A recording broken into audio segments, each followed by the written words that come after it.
আমার মুসলমান বন্ধুগণ গভীর মনোযোগ।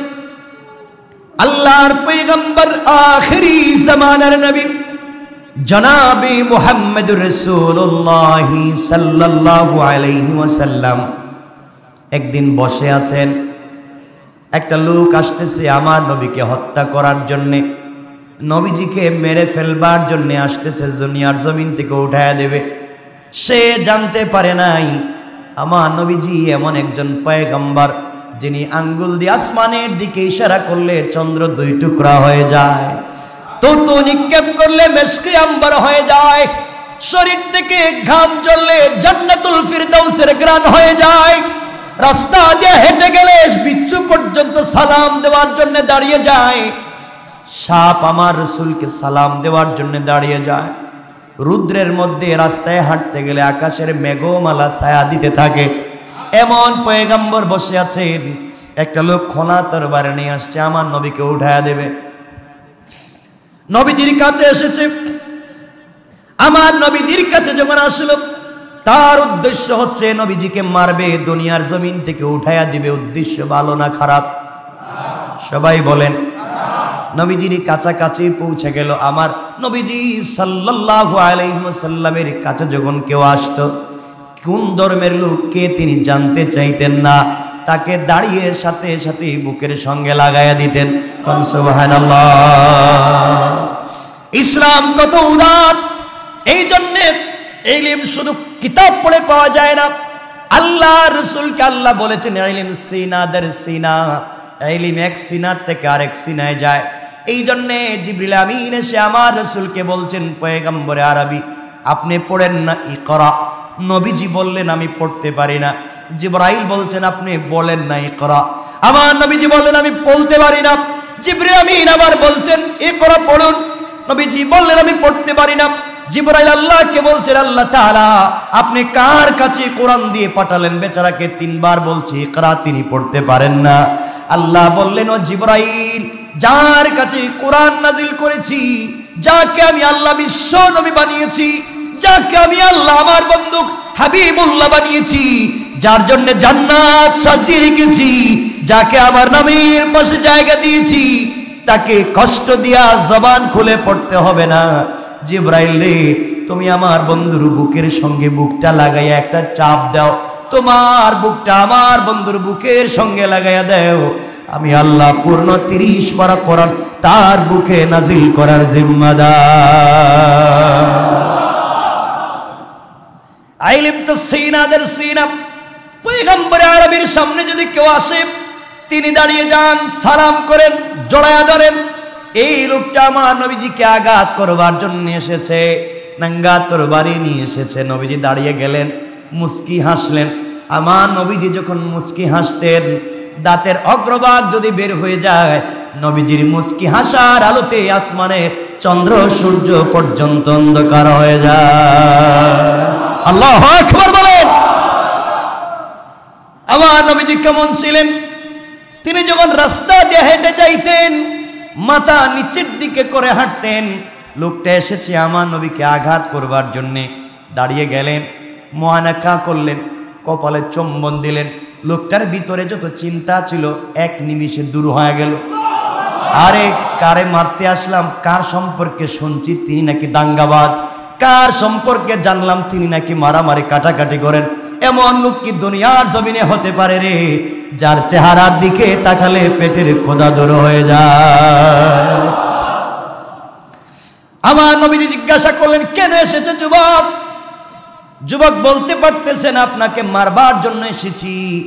যুবক বলতেছে মুহাম্মদ ইবনে আব্দুল্লাহ, আমি একটা কাজে এসেছিলাম, ভুলে গিয়েছি, আবার যদি কখনো আসি আপনাকে বলবো, চলে যায়। এই কথা বলে যুবক দ্রুত গতিতে কেটে পড়ল। পয়গম্বর আরবি কিছুই বুঝতে পারলেন না। যুবক চলে গেল অনেক দূরে। বাড়িতে যাওয়ার পরে এই গোলামটা মুসলিম না, ঘুমিয়ে পড়ল। ঘুমের ঘরে সে ঘুমাতে পারে না। তার যখনই চোখ বন্ধ করে তখনই মনে করে তার বুকের সঙ্গে নবীজি জড়াইয়া ধরে রেখেছে। সেই সাত বলে যেতে পারে না, হারে রাসূলে পাক বুকে জড়িয়েছেন। আর পারে না। 3, 4, 5, 6 মাস চলে গেল। একদিন নিজেকে সামলে রাখতে পারল না, সিদ্ধান্ত নিল যে লোকটাকে মারবার জন্য গিয়েছিলাম, যে লোকটার বিরুদ্ধে কুৎসা রটনা করেছি, যাকে গালি দিয়েছিলাম দাঙ্গাবাজ বলে, তার কাছে যাওয়ার পরে তো এমন কিছুই পেলাম না। এমন মানুষ তো পৃথিবীতে হয় না। আর যাই করি না কেন, আজ ওই ব্যক্তিটার কাছে গিয়ে আমি কালিমা পড়ে মুসলমান হয়ে যেতে চাই। ইসলাম কেমন আদর্শের নাম! ইসলাম আঘাত করে প্রতিষ্ঠিত হয় নাই, ইসলাম উত্তম চরিত্রের মাধ্যমে প্রতিষ্ঠিত হয়েছে। নবীজির উত্তম চরিত্র দেখে দেখে মানুষ কালিমা পড়েছে। লোকটা দৌড়াইয়া 3-4 মাস 5-6 মাস পরে নবীজির কাছে এসেছে, এসে বলছে, ইয়া রাসূলুল্লাহি ইয়া হাবিবাল্লাহ, ওগো মুহাম্মদ ইবনে আব্দুল্লাহ, ওই দিন আপনার কাছে এসেছিলাম আপনাকে আঘাত করবার জন্যে, আপনাকে মেরে ফেলবার জন্যে, কিন্তু আপনার সঙ্গে কয়েক মিনিট কাটাবার পরে আপনি আমার বুকের সঙ্গে জড়াইয়া যে চাপ দিয়েছেন, আজও বলতে পারি না। আমি আর এভাবে থাকতে চাই না, আমাকে আপনি জান্নাতের সুসংবাদ দেন, আর এই মুহূর্তে আমাকেও কালিমা পড়াইয়া মুসলমান বানাইয়া দেন। সুবহানাল্লাহ, জোরে আওয়াজ করে। নবীজি মারছেন, পিটাইছেন? নবীজি বলছেন, বাবা আরো বুঝো, আরো চিন্তা করো, আরো বুঝো। কই, ইয়া রাসূলুল্লাহ না, আমাকে এখন কালিমা পড়ান। দেখেন ইসলাম কত সহনশীল। লোকটা বলছে, পয়গম্বরে আরবি, তাহলে শুনেন, আমি কালিমা পড়তে রাজি, কিন্তু কোনোদিন নামাজ পড়বো না। আমরা হইলে বলতাম, বাবা যাও, কালিমা পড়ার দরকার নেই, এই শর্ত দিয়ে ইসলাম কবুল করার দরকার নেই বাইরে। নবীজি বলছেন, কাছে আসো। সুবহানাল্লাহ বললেন না? এই কাছে আসার গল্প শিখিয়েছেন আমার রাসূল। আল্লাহু আকবার। কাছে আসো, আমি কিন্তু নামাজ পড়বো না, আপনি যদি এই শর্তে আমাকে কালিমা পড়ান আমি রাজি। নবীজি বলেন, তাও পড়ো। লোকটা কালিমা পড়ে মুসলমান হয়ে গিয়েছে, কিন্তু কি করবে না? আমি কিন্তু এই কদমে সেজদা দিতে পারবো না আল্লাহর, এই কাজ আমার দ্বারা হবে না। নবীজি বলেন, ঠিক আছে, নামাজ পড়ার দরকার নেই, কালিমা নিয়েই থাকো। দেখেন ইসলাম কেমন ধর্মের নাম। আমার বন্ধুগণ, লোকটা চলে গেল। দীর্ঘ কয়েকদিন যাওয়ার পরে হঠাৎ করে তাকায়া দেখে 5 ওয়াক্ত নামাজের যখন আজান হয়, কোনো মুসলমান বাড়িতে আর নাই। হাইয়া আলাল ফালাহ, কল্যাণ, আমি রবের কাছে, আমি রব মসজিদে অপেক্ষা করতেছি, আসো। গোলাম আল্লাহর ডাক শুনে পাগলের মতো দৌড়াইয়া মসজিদে যায়। যুবক চিন্তা করে, আহারে আমিও তো কালিমা পড়ছি, বাড়িতে একা একা থেকে লাভ কি, আজ থেকে আমিও মসজিদে যেতে চাই। তাকে কি মারা লাগছে? নবীজির কাছে এসে বলছি, ইয়া রাসূলুল্লাহ, আমি ওখান থেকে নামাজ পড়বো। নবীজি বলেন, পড়ো। আমার কিন্তু শর্ত আছে। কি শর্ত? আমি নামাজ পড়বো, কিন্তু ওযু করতে পারবো না। কি করতে পারবো? আমরা বলতাম, বেটা নামাজ পড়বে, ওযু করুন, ভাগ বাইরে মসজিদ থেকে, আমরা যে গরম মুসল্লি। নবী বললেন, ঠিক আছে, থ্যাংক ইউ, শুকরিয়া, জাযাকাল্লাহ, আসছো, নামাজ পড়ো, ওযু করার দরকার নেই। তাও আসো, তাও আসো, দূরে যাইও না। আমি তো ভয় পাচ্ছি মুসলমানদেরকে দূরে সরাতে সরাতে। অন্য ধর্মের লোক তো মুসলমানদের কাছে আসা দূরের কথা, মুসলমানরাই আসে না, ঠিক কিনা বলেন? দূরে সরাইয়া দিচ্ছেন, ধাক্কাইয়া দূরে সরাইয়া দিচ্ছেন। কেন দূরে সরাবে? লোকটা এখন নামাজ পড়ে কি নাই? বলেন না। আমার বন্ধুগণ, এইভাবে দীর্ঘদিন চলতে লাগলো। কয়েকদিন পরে একবার ফজরের সালাতে মসজিদে আসছে, এসে দেখে হযরতে আলী রাদিয়াল্লাহু তাআলা আনহু ফজরের সালাতের জন্য ওযু করতেছেন। হাত এতটুকুন ধুতে হবে, হযরতে আলী এতটুকুন ধোয়া শুরু করলেন। পা টাকনো পর্যন্ত না ধুয়ে হাঁটু পর্যন্ত ধুইতে লাগলেন। এই লোকটা জিজ্ঞাসা করে, ভাই আলী, আল্লাহর রাসূল বলেছেন হাত তো কোনই পর্যন্ত ধোয়া লাগবে, পা টাকনো পর্যন্ত, তুমি হাঁটু পর্যন্ত কেন আর লম্বা হাত পর্যন্ত ধোও কেন? হযরতে আলী বলছেন, যুবক তুই জানিস না, আমি আমার রাসূল হাবিবুল্লাহ আল্লাহর পয়গম্বরের কণ্ঠে শুনেছি, নবীজি বলেছেন যারা সালাতের জন্য ওযু করে, ওযুর সময় যতটুকুন অঙ্গ ধৌত হয়ে যায়, কিয়ামতের দিন ততটুকুন অঙ্গ স্বর্ণের মতো উজ্জ্বল হয়ে যায়। কিয়ামতের দিনে উজ্জ্বল হয়ে যাবে। ওই অঙ্গগুলো উজ্জ্বল হয়ে যাবে, চমৎকার হয়ে যাবে। এই জন্যে আমি চিন্তা করলাম লম্বা করে একটু ধুই তো বেশি জায়গা উজ্জ্বল হবে। যুবক বলতেছে, বাইরে আমি তো এতদিন নামাজ পড়ে অজু করি না, আজকের থেকে অজু করব না, 5 ওয়াক্ত নামাজে গোসল করতে চাই। আল্লাহু আকবার। আমার হাত পাও কেন উজ্জ্বল হবে, আমার গোটা বডি উজ্জ্বল হয়ে যাক। সুবহানাল্লাহ বলে। মারামারি করতে হইছে, কাটাকাটি করতে হইছে। ইসলামকে শুধু বুঝাইয়া দিছেন, লোকটা বুঝে ফেলেছে, লোকটা মানতে পেরেছে। এভাবে ইসলাম প্রতিষ্ঠিত হয়েছে। এবং হাজার হাজার ঘটনা ইসলামের আছে। এই জন্য ইসলাম দাঙ্গা হাঙ্গামাকে প্রশ্রয় দেয় না, ফিতনা ফাসাদকে প্রশ্রয় দেয় না। ইসলাম শান্তির ধর্ম। তখন যখন আপনি কালিমা পড়ে সারেন্ডার করলেন আল্লাহর কাছে, কালেমা পড়ে বলেছেন, আল্লাহ আমি সাক্ষ্য দিচ্ছি আপনি ছাড়া আর কেউ নাই, আমি একমাত্র কেবলমাত্র শুধুমাত্র আপনার তাওহীদ এবং রাসূলের রিসালাতকে স্বীকৃতি দিচ্ছি। আল্লাহ বলছেন, তুমি যখন আমাকে আমার তাওহীদের স্বীকৃতি দিচ্ছ, আমার রাসূলের রিসালাতের স্বীকৃতি দিচ্ছ, তাহলে দুনিয়ায় চলবার পথে আমার হুকুম, রাসূলের তরিকা ছাড়া তোমার কোনো বিকল্পে তৃতীয় কোনো পথ আর নাই। বলেন আছে? আপনি ঘুমাবেন কেমনে, এখানে যেমন আল্লাহর হুকুম আছে, রাসূলের তরিকা আছে। আপনি ঘুম থেকে উঠবেন কেমনে, ওখানে আল্লাহর হুকুম আছে, রাসূলের তরিকা আছে। আপনি সালাত আদায় করবেন কেমনে, এখানে যেমন আল্লাহর হুকুম আছে, রাসূলের তরিকা আছে। আপনি রাস্তা দিয়ে হাঁটবার সময় উপর দিকে তাকাবেন না নিচের দিকে তাকাবেন, ওখানে যেমন আল্লাহর হুকুম আছে, রাসূলের তরিকা আছে। আপনি থুতু কেমনে নিক্ষেপ করবেন, ওখানে যেমন আল্লাহর হুকুম আছে, রাসূলের তরিকা আছে। আপনি স্ত্রীর সাথে কেমনে থাকবেন, ওখানে যেমন আল্লাহর হুকুম আছে, রাসূলের তরিকা আছে। আপনি ওয়াশরুমে কেমনে যাবেন, ওখানে যেমন আল্লাহর হুকুম আছে, রাসূলের তরিকা আছে। এক কথায় একেবারে পিপিলিকার গর্ত থেকে নিয়ে রাষ্ট্রের সর্বোচ্চ জায়গা পর্যন্ত যেখানে যেভাবে চলতে হবে, সকল জায়গায় যেমন আল্লাহর হুকুম আছে, রাসূলের তরিকা আছে।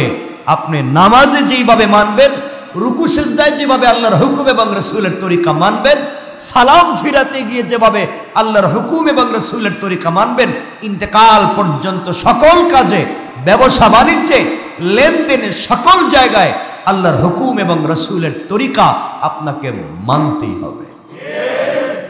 আমি ভুল বলেছি? কেন মানবেন? আপনি তার গোলাম। কেন মানবেন? আপনি স্বীকৃতি দেন নাই, আপনি বলেছেন আমি আপনার গোলাম, আপনি আমার মুনিব। যে গোলামের দাসত্ব করবার সময় তার নিজস্ব স্বকীয়তা থাকে না, মালিক যা বলে তাই করতে হয়। এজন্য আল্লাহ বলছেন, আমার রাসূলকে বলছেন, সুবহানাল্লাযী আসরা বিআবদিহি, এখানে বলেন নাই বিরাসূলিহি। আমি আমার রাসূলকে মক্কা থেকে বাইতুল মুকাদ্দাস, বাইতুল্লাহ থেকে বাইতুল মুকাদ্দাস পর্যন্ত সফর করিয়েছি, কথা বলেন নাই। আল্লাহ বলেছেন, আমি আমার এক দাসকে, আমি আমার এক গোলামকে, আমি আমার এক বান্দাকে বাইতুল্লাহ থেকে বাইতুল মুকাদ্দাস পর্যন্ত সফর করিয়েছি। সুবহানাল্লাযী আসরা বিআবদিহি লাইলাম মিনাল মাসজিদিল হারাম ইলাল মাসজিদিল আকসা। এখানে আব্দুন মানে গোলাম। আল্লাহ বোঝাতে চাচ্ছেন, আমার সাথে সম্পর্ক যদি উন্নত করতে চাও, আমার সাথে যদি সম্পর্ক ভালো করতে চাও, তে পরিচয় একটাই, আমি তোমার মুনিব আর তুমি আমার গোলাম। তাহলে আমরা কার গোলাম? সবাই বলা লাগবে গোলাম কার? গোলাম যদি রবের হয়, রব যদি আমাদের মুনিব হয়, চলার পথে হুকুম মানব কার? সকল কাজে হুকুম মানব কার? পরিষ্কার? সন্দেহ আছে? নাই। আপনি বসে খাবেন না দাঁড়িয়ে খাবেন, আপনি টেবিলে খাবেন না নিচে খাবেন, আপনি থুতু ডানে ফেলবেন না বামে ফেলবেন, আপনি টুপি পরবেন নাকি পরবেন না, আপনি মসজিদের সামনের কাতারে সামনের সফে সালাত পড়বেন না পিছনে পড়বেন, আপনি চলবার সময় মাথা উপর দিকে না নিচের দিকে, আপনি মানুষের সাথে কোন সুরে কথা বলবেন, সব আল্লাহ তার রাসূলকে বলেছেন না বলেন নাই? বলেছেন। আল্লাহ হচ্ছেন হাকিম, হাকিম, হুকুম করনেওয়ালা, আমরা তার হুকুম পালন করনেওয়ালা। সুতরাং এখানে আল্লাহ বলছেন যে তোমরা চলার পথে মধ্যম পন্থা অবলম্বন করো। একজন ব্যক্তিকে হযরত আয়েশা দেখলেন যে বেচারা খুব মন্তর গতিতে হাঁটতেছে। মন্তর গতি বুঝছেন? কচ্ছপের মতো আস্তে আস্তে আস্তে আস্তে করে চলছে। জিজ্ঞেস করলেন, আপনি তো আস্তে আস্তে হাঁটতেছেন কেন, ব্যাপারটা কি? তিনি উত্তর দিলেন, আমি একজন আলেম, আমি একজন বড় কারি, আমি বড় হুজুর। আমি কি হুজুর? আমি কারি এবং বড় আলেম, এই জন্য আমি আস্তে আস্তে হাঁটতেছি। হযরত আয়েশা বললেন, আপনি ওমরের চাইতে বড় আলেম, ওমরের চাইতে বড় কারি, যে ওমরের হাঁটার কন্ডিশন আপনার ইলমে কি আপনাকে ভার করে ফেলেছে যে আপনি হাঁটতে পারতেছেন না? আপনাকে মনে রাখবেন, আপনি যত বড় আলেম আর জ্ঞানী হন না কেন, আপনাকে তরিকা মানতে হবে রাসূলের। কথা বলেন না কেন? আপনার নিজস্ব কোনো তরিকা থাকতে পারে? কথাগুলো বুঝবেন। অনেক বিষয়, অনেক কথা আমরা সামনে সুযোগ করে বলবো ইনশাআল্লাহ। আমি জানি আমরা চলার পথে সব দিন ভালো যাওয়ার কথা নয়, মানুষের সব দিন ভালো যায় না, ঘরের খাবার সব দিন স্বাদের হয় না, বাচ্চাকে সব দিন ভালোবাসতে মন চায় না, মাঝে মাঝে রাগও করতে হয়। ঠিক বললাম না মনে হয়?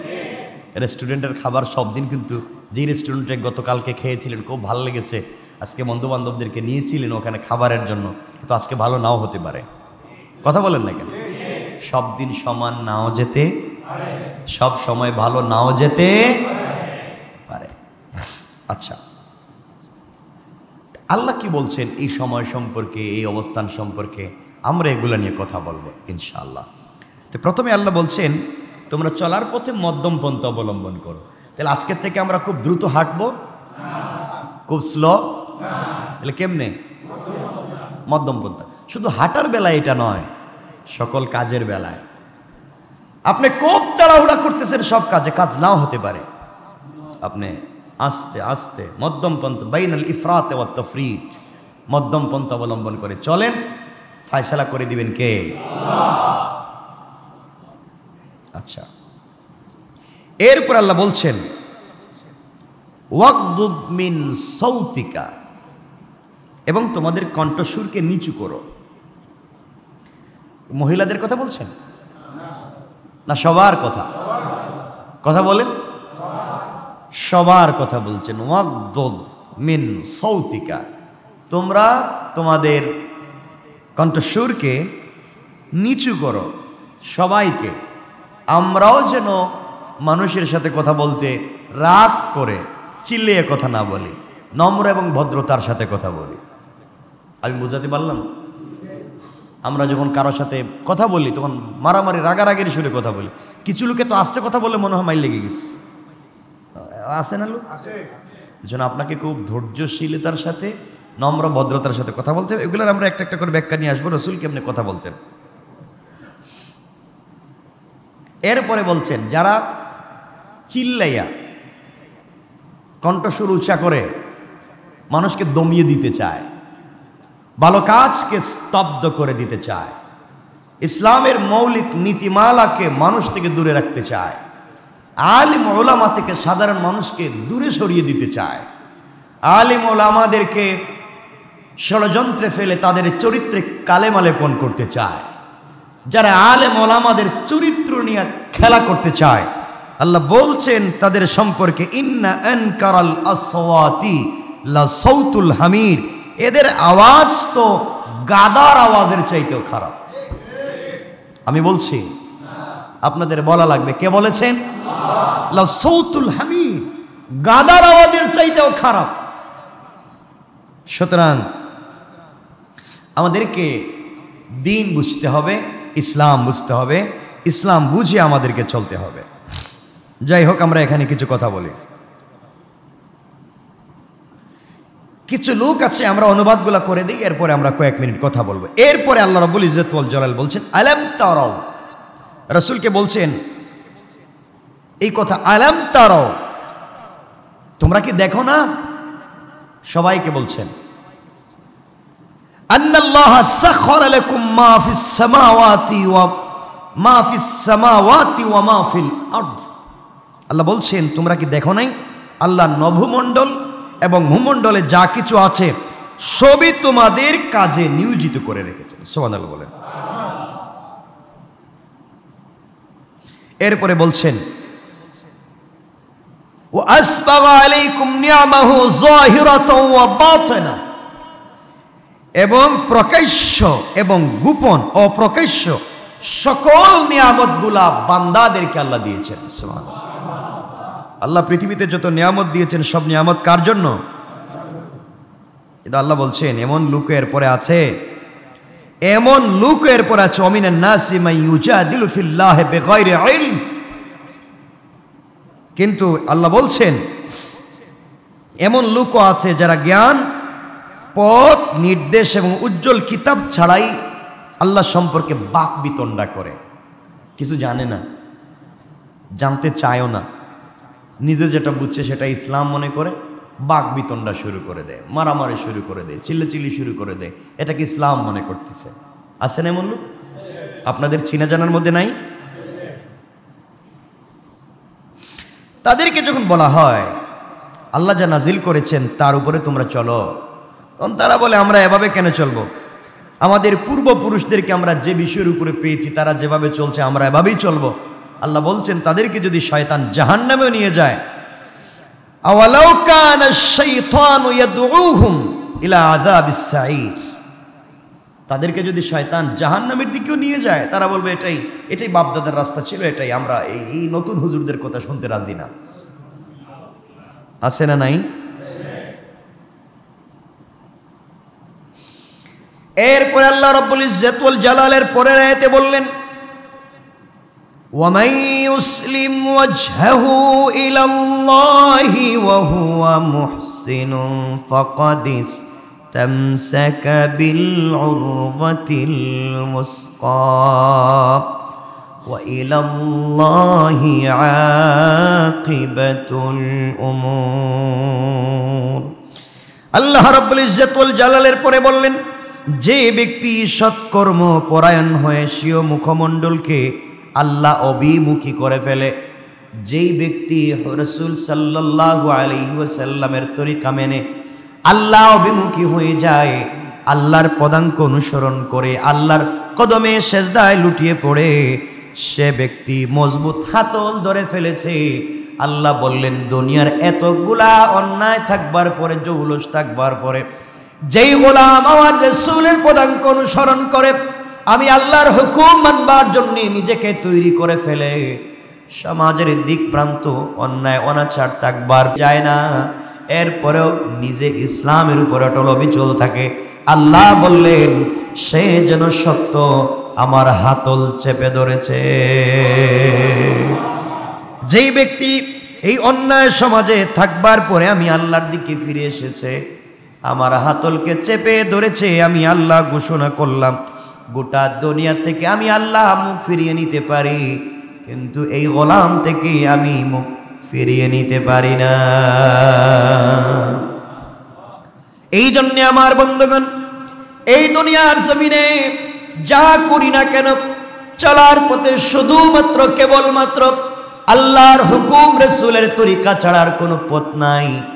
মুখ আছে, চামড়ার জবান দিয়ে কথা বলতে পারি, কিছু হলেই মানুষের সমালোচনা করতে পারি। আজকে কোনো মানুষ বিপদে পড়লে আরেকজন হাসে, কথা বলেন, হাসে, বিপদে পড়ছে, বিপদে পড়ুক, একটু হাসে। নামাজি, দিনদার, তাহাজ্জুদওয়ালা লোকে এই সমস্যায় জর্জরিত আজকাল, একজন বিপদে পড়লে আরেকজন হাসাহাসি করে, কথা বলেন না কেন? আপনারা বলেন না এমন লোক নাই? আপনি বিপদে পড়বেন, দেখবেন আপনার আশেপাশের কিছু লোক থাকবে যারা আপনার সাথেই থাকে আবার হাসেও, বিপদে পড়ছে, ভালো হয়েছে। তো আসুন আমরা এখানে কিছু কথা বলি। অনেকগুলো উপদেশ হযরত হাকিম লোকমান তার সন্তানদেরকে দিয়েছেন। আমরা এখানে একটা বিষয় নিয়ে কথা শুরু করতে চাই।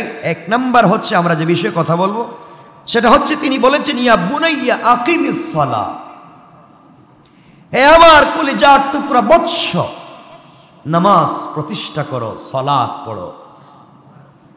কি বলছেন? সালাত পড়ো, নামাজ প্রতিষ্ঠা করো। এই সালাত প্রতিষ্ঠা করো, নামাজ পড়ের অর্থ শুধুমাত্র মসজিদে এসে সাজদা রুকু দেওয়ার নাম নয়। এই মসজিদে রুকু সাজদা করতে আল্লাহকে যেভাবে মানলাম, মসজিদ থেকে বের হয়ে একইভাবে মানতে হবে। কথা বলেন, মানতে পারবো না ইনশাআল্লাহ? আমরা এটা করতে পারি না, কারণ নামাজ সকল অশ্লীলতা থেকে মানুষকে বাঁচিয়ে রাখতে পারে। আজকে আমরা নামাজ পড়ি না। আমরা যদি কালকে কেউকে বলি যে ভাই নামাজ পড়ো না কেন, তিনি বলবেন দেখবেন আমি ইনশাআল্লাহ কালকের থেকে নামাজ পড়বো, কালকের থেকে নামাজ পড়বো। আজকে একটু প্যান্ট খারাপ, আজকে শরীর ভালো না, তো অজু ইস্তেঞ্জার আমি একটু ঝামেলায় আছি, আগামীকালকের থেকে মসজিদে আসবো। এমন কেউ বলে না? মনে বলে না? আগামীকালকে নামাজ পড়বো বলতে বলতে হাজার হাজার মানুষ আজকে কবরে শুয়ে আছে, কিন্তু আগামীকালকে নামাজ পড়ার সুযোগ হয় নাই। ভুল বললাম? আগামীকালকে নামাজ পড়বো, এই আগামীকালকে বলতে বলতে হাজার মানুষ কবরে চলে গেছে, কিন্তু আগামীকালকে নামাজ পড়ার তার তৌফিক হয় নাই। তো আমি যে আগামীকালকে সালাত পড়তে পারবো এর কোনো গ্যারান্টি আছে? কথা বলে না কেন? আছে? নাই।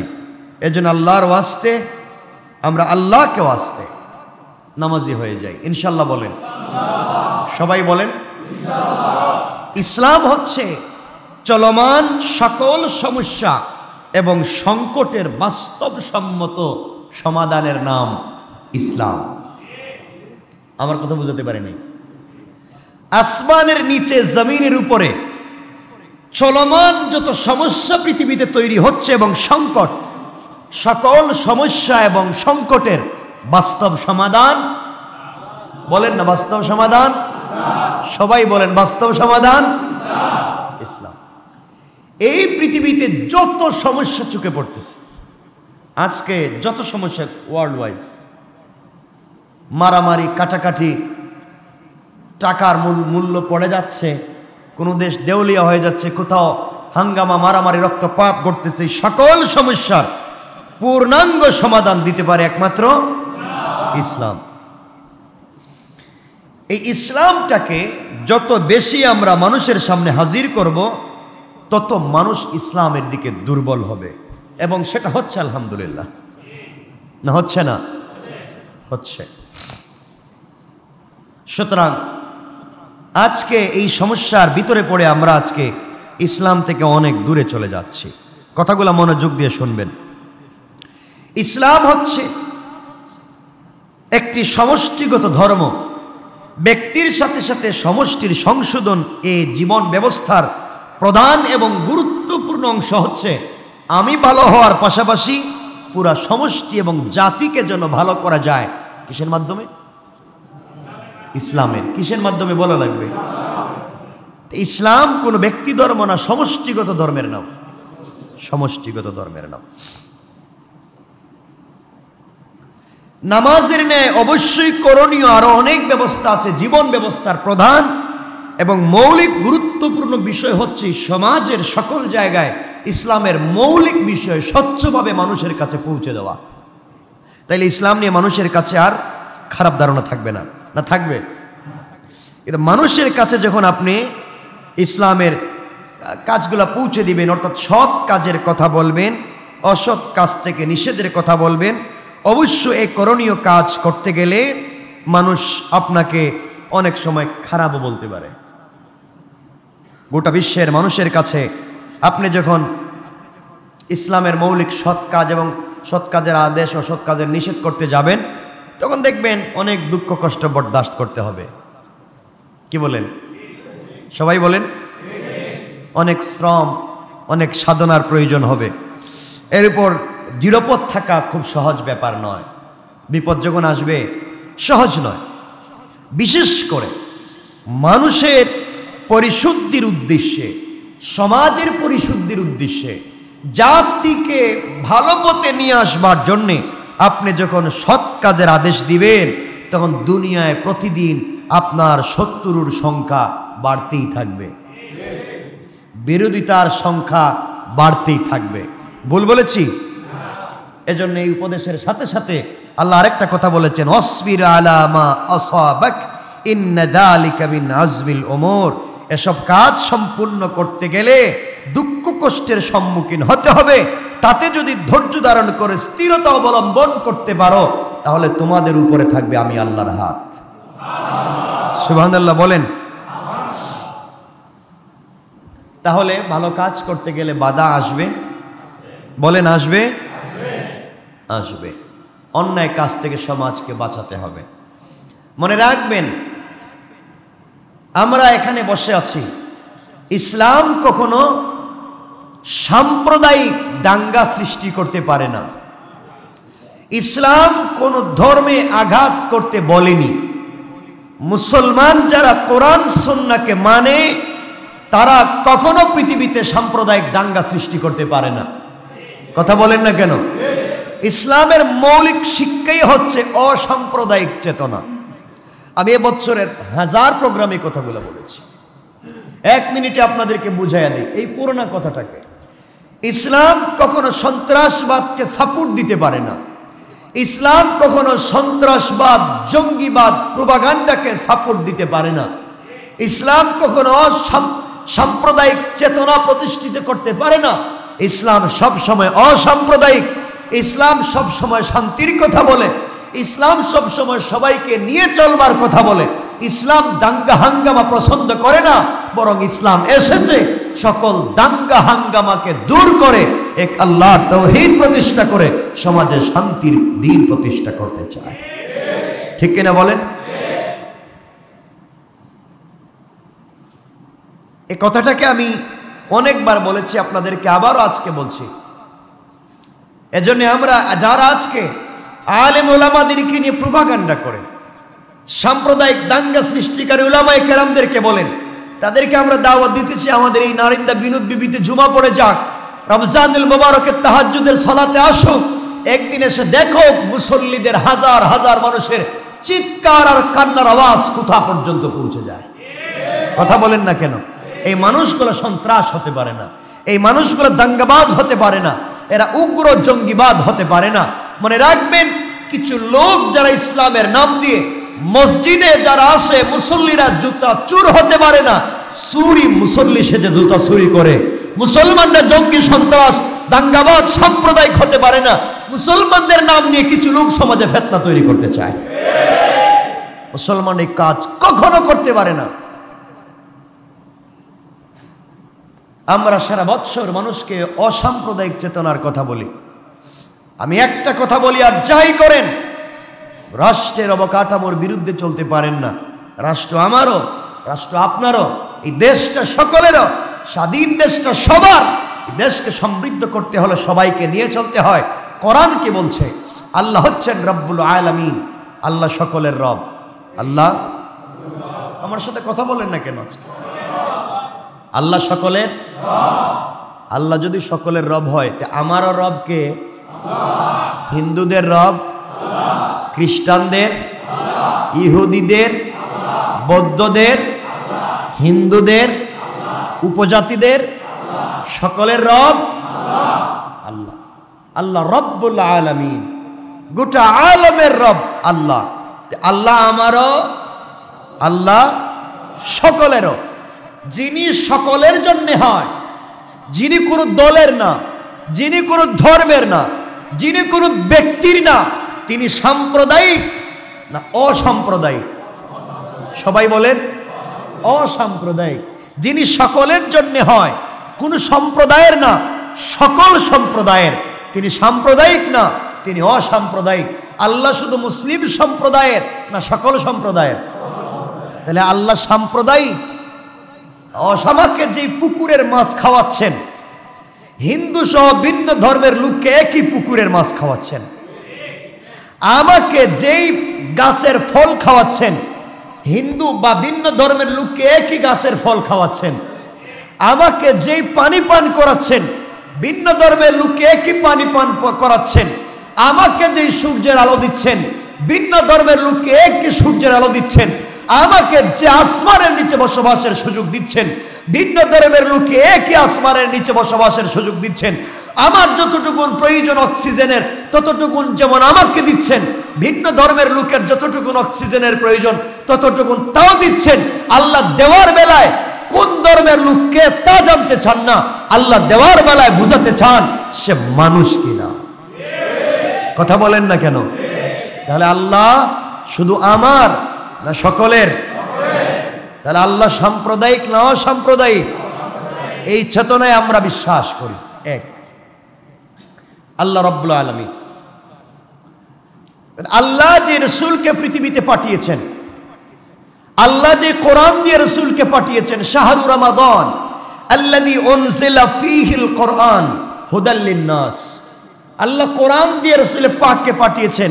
পৃথিবী যখন বিষাক্ত ছিল, পৃথিবীতে নারীদের কোনো সম্মান ছিল না, নারীদেরকে জীবন্ত কবর দেওয়া হতো, একটা মেয়ে জন্ম নিলে তাকে কুপিয়ে হত্যা করা হতো, পৃথিবীতে রক্তপাত প্রতিষ্ঠিত ছিল, মানুষ দাঙ্গা হাঙ্গামায় প্রতিষ্ঠিত ছিল, মা তার ছেলের সাথে জেনা করত, বাবা তার মেয়ের সাথে জেনা করত, ভাই তার বোনের সাথে জেনা করত। এই নির্লজ্জ চরিত্রহীন জাহিলিয়াতের যুগের বর্বর মানুষের কাছে সমৃদ্ধশালী সমাজ, উন্নত সমাজ ব্যবস্থা, অসাম্প্রদায়িক চেতনা, সবাইকে নিয়ে সংঘবদ্ধভাবে এই পৃথিবীতে আল্লাহর হুকুম মানবার জন্য একমাত্র শান্তির দূত বানিয়ে আল্লাহ রাসূলের পাককে প্রেরণ করেছে। ভুল বলেছি? তিনি আসলেন, মানুষ মারামারি করত, কাটাকাটি করত, ফিতনা ফাসাদে লিপ্ত হতো। এই সমাজকে, অপরিশুদ্ধ সমাজকে পরিশুদ্ধ করবার জন্যে আল্লাহ রাসূল পাককে পৃথিবীতে প্রেরণ করলেন, দিয়েছেন একটা কিতাব, তার নাম আল কোরআন। আল্লাহ আল কোরআনকে বলছেন হুদাল্লিল আলামিন। আল্লাহ হচ্ছেন রব্বুল আলামিন, গোটা আলম, গোটা দুনিয়ার আসমান জমিনের রব আল্লাহ। কোরআনকে বলছেন হুদাল্লিল আলামিন, সমগ্র মানব, সমগ্র সৃষ্টির হিদায়াত হচ্ছে আল কোরআন। হুদাল্লিল আলামিন, হুদাল্লিন নাস, সমগ্র মানুষের হিদায়ত আল কোরআন। সকল মানুষের হিদায়ত যদি আল কোরআন হয়, তা কোরআন শুধু আমার কিতাব না সকলের? আল্লাহ বলছেন হুদাল্লিন নাস, কোরআন মানুষের হিদায়ত। মানুষ শুধু মুসলমান না সবাই? তাহলে কোরআন আমারও? কথা বলেন না কেন? কোরআন আমারও, কোরআন সকলেরও। তাহলে যিনি সকলের হয় তিনি সাম্প্রদায়িক না অসাম্প্রদায়িক? তাহলে কোরআন সাম্প্রদায়িক না অসাম্প্রদায়িক? আমাদের আল্লাহ সাম্প্রদায়িক, আমাদের কোরআনের চেতনাও সাম্প্রদায়িক। আমরা তো জন্মসূত্রে সাম্প্রদায়িক হতে পারি না, আমরা অসাম্প্রদায়িক। এটা কোরআনের শিক্ষা। আল্লাহ সকলের, কোরআনও সকলের। এখন রাসূল পাক সাল্লাল্লাহু আলাইহি ওয়াসাল্লামকে আল্লাহ প্রেরণ করেছেন পৃথিবীতে আমাদের দূত বানিয়ে, তাকেও সাম্প্রদায়িক রাখেন নাই। রাসূলকে বানিয়েছেন আল্লাহ রাহমাতাল লিল আলামিন। সুবহানাল্লাহ বললেন না? সকলের জন্য রহমত, রাহমাতাল লিল আলামিন, গোটা আলমের জন্য রহমত। আমার নবী মুসলমানদের জন্য রহমত, হিন্দুদের জন্য রহমত, ইহুদি খ্রিস্টানদের জন্য রহমত, আমার নবী সকলের জন্য রহমত। পড়েন সুবহানাল্লাহ। আল্লাহ কার? কথা বলেন। কোরআন, রাসূল সকলের। এজন্য কোরআন শুধু মুসলমানরা পড়বে আর বুঝবে কেন? ভিন্ন ধর্মের লোক কোরআন পড়তে পারবে না, বুঝতে পারবে না। আল্লাহ শুধু আমরা মানবো, ভিন্ন ধর্মের লোক আল্লাহকে মানতে পারবে না। আমরা শুধু রসুলকে মানবো, রসুলের তরিকা মানবো, ভিন্ন ধর্মের লোক মানতে পারবে না, মানতে পারবে। এই জন্যে মনে রাখবেন, এই চেতনা অসাম্প্রদায়িক রব, অসাম্প্রদায়িক কোরআনের চেতনা দিয়া অসাম্প্রদায়িক রসুলের কাছে প্রেরণ করে। রসুলকে তিনি কোনো দেশের নবী বানান নাই। ঈসা এক জায়গার নবী, মুসা এক গোষ্ঠীর নবী, কেউ ইহুদিদের নবী, কেউ খ্রিস্টানদের নবী, কেউ মক্কার নবী, কেউ মদিনার নবী, কেউ ইয়ামানের নবী, কেউ তুরস্কের নবী, কেউ সিরিয়ার নবী, কেউ দিমাশকের নবী। এক একজন এক এক দেশের নবী ছিলেন। কেউ গোটা দুনিয়ার নবী ছিলেন না, কেউ গোটা জাতির নবী ছিলেন না। জাতির নবী বানিয়ে, জাতীয় রসুল বানিয়ে একজনকে প্রেরণ করেছেন, তিনি মুহাম্মদুর রাসূলুল্লাহ। তিনি সকলের নবী, তিনি কোনো দেশের না। অন্য কোন নবী গোটা দুনিয়ার নবী ছিলেন না। তিনি গতিশীল করতে চায়। মনে রাখবেন, এরা সব সময় এই দেশের স্বাধীনতাকে মাইনা নিতে পারে না, ভালো থাকতে চায় না। আজকে আপনারা জেনে থাকবেন, সিলেটে কি পরিমাণ বন্যা। 50 বছরের ইতিহাসে এমন বন্যা হয় নাই। 50 বছরের ইতিহাসে এমন বন্যা হয় নাই। পুরা শহরে পানি, মেইন রাস্তাগুলো পানির নিচে, মানুষের একতলা বাড়ি পানির নিচে চলে গেছে। টিনের ঘরের উপর দিয়ে পানি যাইতেছে, সবগুলো রাস্তাঘাট ভেঙে একাকার হয়ে গিয়েছে। অথচ এই ঢাকা শহরে বৃষ্টি নাই, গরম। আপনারা খবরের আমাদের আশেপাশে বিভিন্ন রাষ্ট্রে মানুষ গরমে মরে যাচ্ছে, পানির জন্য হাহাকার করতেছে। আমি সিলেট থেকে আসলাম, পানির কিভাবে বুঝাবো, পানি কিভাবে বুঝাবো? সুরমা নদীর পাড়ের উপর দিয়ে পানি চলে যাচ্ছে, শহরে পানি ঢুকে গেছে, প্রায় সব জায়গায় পানি। শহরের উপরে মানুষ নৌকা চালাতে হচ্ছে, হাজার হাজার লক্ষ লক্ষ মানুষ পানিবন্দী হয়ে আছে। এই জন্য আল্লাহকে আসতে, এই যে জলবায়ুর যে পরিবর্তন হচ্ছে, একই জায়গা একটু দূরে, এই যে ঢাকা শহর আর কত দূরে, 250 কিলোমিটার, এখানে মানুষ গরমে মরে যাচ্ছে, পানি নাই, আর ওখানে মানুষ ডুবে যাচ্ছে। এই জলবায়ুর পরিবর্তন হচ্ছে, সমাজ কোন দিন কোন জায়গায় চলে যাচ্ছে আল্লাহ পাক জানেন। আল্লাহর ওয়াস্তে আমরা ফিতনা ফাসাদ করব না, বলেন ইনশাআল্লাহ। যারা আলেম ওলামাদেরকে কটাক্ষ করতে চান, যারা আলেম ওলামার বিরুদ্ধে লেখালেখি করেন, যারা আলেম ওলামাদের নাম নিয়ে নহেতুক নানান বিতর্ক তৈরি করতে চান, আল্লাহর ওয়াস্তেগুলো বাদ দিয়ে দেন, আপনারা এগুলো বাদ দিয়ে দেন। সবাই ভালো হয়ে যায়, ভালো হয়ে যান। আবারও বলছি, সবাই ভালো হয়ে যায়। রব বলছেন আমি যাকে ধরি, ইন্না বাতশা রাব্বিকা লাশাদীদ, আমি যাকে ধরি কোন ছেড়ে দেওয়ার মতো করে ধরি না। এজন্য আল্লাহর ওয়াস্তে আমরা ফিতনা ফাসাদ করব না ইনশাআল্লাহ, বলেন। হারাম কাজে লিপ্ত হব না, অন্যায় করব না, রাষ্ট্রের বিরুদ্ধাচরণ করব না, সন্ত্রাসবাদে জড়িত হব না, জঙ্গিবাদে জড়িত হব না, উগ্রবাদে জড়িত হব না। আমরা কোনো কাজে সন্ত্রাসবাদে জড়িত হব না, উগ্রবাদে জড়িত হব না, এরপরে সাম্প্রদায়িক কোনো দাঙ্গায় জড়িত হব না। আমরা সব বাদ দিয়ে শান্তির ধর্ম ইসলাম। ইসলাম তো শান্তির। আমাদের তো অনেক কথা বলার ছিল, রসুল কেমন ছিলেন, তিনি কেমনে কথা বলতেন, তিনি মানুষের সাথে কেমনে চলতেন, তিনি কোনভাবে কথা বলতেন। আমি অনেকবার বলেছি, ইসলাম জোরে পিটাইয়া কাউকে ইসলাম কবুল করতে বলে নাই, ঠিক আছে? যে কোথায় আছে যে কে কারে পিটাইয়া ইসলাম কবুল করাইছে? কে কোন জায়গায় কারে পিটাইয়া ইসলাম কবুল করাইছে? কেনই ভুল বার্তা সমাজে দেওয়া হচ্ছে, কেনই ভুল বার্তা সমাজে দেওয়া হচ্ছে? ওলামায়ে কেরামকে রাষ্ট্রের বিরুদ্ধে, ওলামায়ে কেরামকে সরকারের মুখোমুখি করা হচ্ছে কেন? এগুলো তো ঠিক না, অন্যায়। সব কিছুর শেষ আছে। এজন্য আল্লাহর ওয়াস্তে আমরা এই সমস্ত অন্যায় কাজে জড়িত হতে চাই না। আমরা কাজ কি, আমাদের কাজ কি বলেন তো? বলেন না। আল্লাহর হুকুম, রাসূলের তরিকা, এই তো। আর কিছু আছে আপনাদের? আর কিছু আছে? কোরআনের কোন জায়গায় আছে যে মারামারি কাটাকাটি করেন, হিন্দুদের বাড়ি জ্বালায়া দেন, মন্দিরে আগুন দেন? আছে? নাই। এই ফিতনাগুলো কেউ করেও না। দেশে যখন মাদকিয়াবায় সয়লাব হয়ে যায়, লক্ষ লক্ষ মসজিদের মিনার থেকে উলামায়ে কেরাম বজ্রকণ্ঠে কথা বলেন, কথা বলেন না কেন? এই অন্যায়ের প্রতিবাদ করেন। দেশে যখন দাঙ্গা হাঙ্গামা তৈরি হয়, তখন সাধারণ পাবলিককে শান্ত রাখবার জন্যে দিন বুঝাইয়া, অসাম্প্রদায়িক চেতনা বুঝাইয়া, ভাই ভাই একসাথে চলবার মতো পরিবেশ উলামায়ে কেরাম তৈরি করে দেন।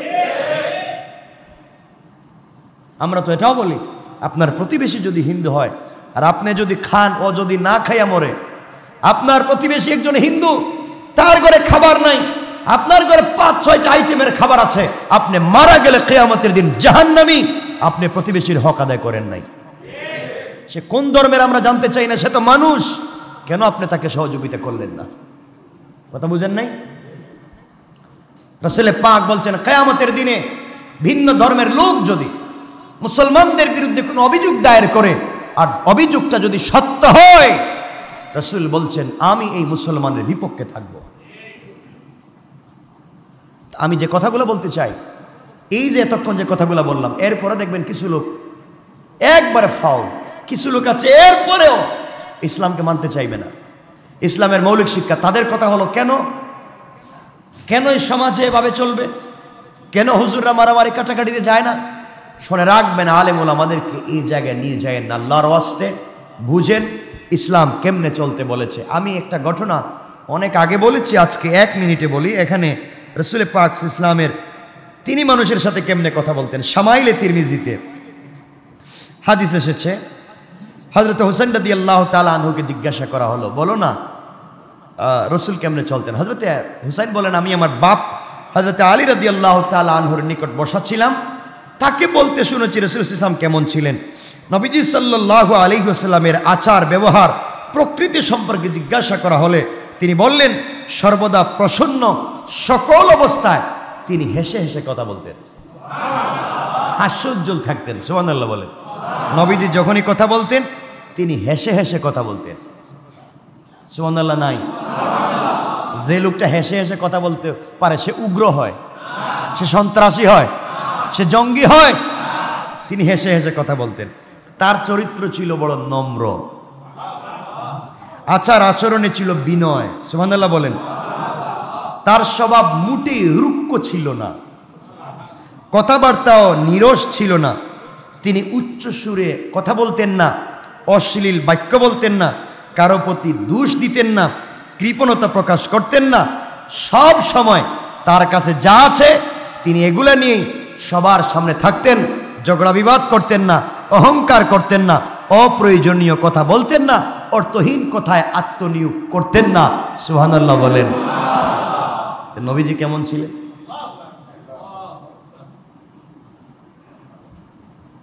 যাই হোক, এতটুকুন বললাম, আমাদের সময় কমে যাচ্ছে। আমি 2-3 মিনিটে যে কথা আপনাদেরকে বলতে চাই যে ইসলাম শান্তির ধর্ম। আপনারা মানেননি, আল্লাহ জানেন। ইসলাম, এই শান্তিটার মানে কি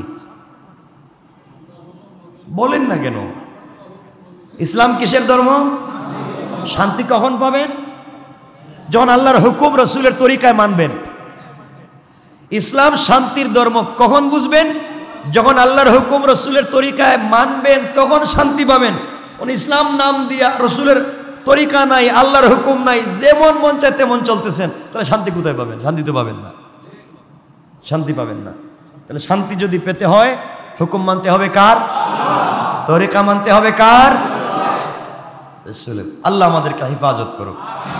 ছোট্ট এই ঘটনাটা বলে আমরা সংক্ষেপ করব, যদিও সময় কমে যাচ্ছে। এই ঘটনা আপনাদেরকে অবশ্যই বোঝাবো যে ইসলাম কখনো কাউকে আক্রমণ করে না।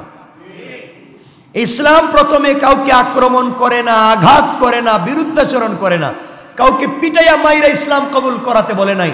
এমনকি রাসূল সাল্লাল্লাহু আলাইহি ওয়াসাল্লাম বলেছেন, আল্লাহ কোরআনে বলছেন, রাসূল কালাস্তা আলাইহিম বিমুসাইতির, অগো পয়গম্বরে আরবি, আপনি দারোগা না, আপনি ওসিডি সিএসপি না যে আপনি কাউকে পিটাইয়া ইসলাম কবুল করাবেন। আপনি পিটাইলে কাউকে হিদায়াত দিতে পারবেন না। ইয়া রাসূলুল্লাহ, ও পয়গম্বরে আরবি, আপনি জোর জবরদস্তি করে কাউকে ইসলাম কবুল করাইতে পারবেন না। কোরআনের আয়াত, লাস্তা আলাইহিম বিমুসাইতির, আপনি পারবেন না পিটাইয়া কাউকে হিদায়াত দিতে। আপনি ভালোবেসেও পারবেন না। আপনি কলিজা দিয়ে কাউকে ভালোবেসেন, ভালোবাসলে হিদায়াত দিতে পারবেন না। ইন্নাকা লা তাহদি মান আহবাবতা, আপনি ভালোবাসলে হিদায়াত দিতে পারবেন না। আপনি আপনার চাচা আবু তালেবকে কলিজার চাইতে বেশি ভালোবেসেছেন, হিদায়াত আপনি দিতে পারেন নাই। ও পয়গম্বর, হযরত ইব্রাহিম তার বাপকে বেশি ভালোবেসেছে, হিদায়াত দিতে পারেন নাই। ভালোবাসলেই হিদায়াত দেওয়া যায় না, পিটাইয়া হিদায়াত দেওয়া যায় না। পিটাইয়া যদি হিদায়াত দেওয়া যাইতো, নূহ আলাইহিস সালাম, লূত আলাইহিস সালাম তার স্ত্রীকে হিদায়াত দিতে পারতেন, নূহ আলাইহিস সালাম তার ছেলে কেনানকে হিদায়াত দিতে পারতেন। বুঝা গেল পিটাইয়া হিদায়াত দেওয়া যায় না, ভালোবাসলে হিদায়াত দেওয়া যায় না। আপনার কাজ হচ্ছে সুন্দর ভাষায়, নম্র ভাষায় পৌঁছে দেওয়া। হিদায়াত দেওয়ার মালিক কে? এই সহজ কথা আর কেমনে বুঝাবো? এই সহজ কথা আর কেমনে বুঝাবো? হিদায়াত দেওয়ার মালিক একমাত্র আল্লাহ। কেউ হিদায়াত দিতে পারবেন না, কেউ হিদায়াতের মালিক না। হিদায়াতের মালিক আল্লাহ। আপনার কাজ পৌঁছে দেওয়া। বাল্লিগু আন্নি ওয়ালাউ আয়া, আমার একটা কথা হলে পৌঁছে দাও। কার তরিকায়? মারামারি করে না, নম্র ভাষায়, নম্র ভাষায়। আমার একটা কথা হলেও পৌঁছে দাও। এই পৌঁছাতে গিয়ে যদি কলিজা দিয়ে কাউকে ভালোবেসে মনে করো হিদায়াত দিবা, পারবা না। পিটাইয়া হিদায়াত দিবা, পারবা না। তাহলে তোমার পিটানোরও দরকার নাই, খুব ভালোবেসে হিদায়াতের দরকার নাই। তোমার কাজ হচ্ছে পৌঁছে দেওয়া, এই তোমার দায়িত্ব শেষ। তোমার কাজ পৌঁছে দেওয়া, এই তোমার দায়িত্ব। হিদায়াত কে দিবেন? সবাই বলেন আল্লাহ।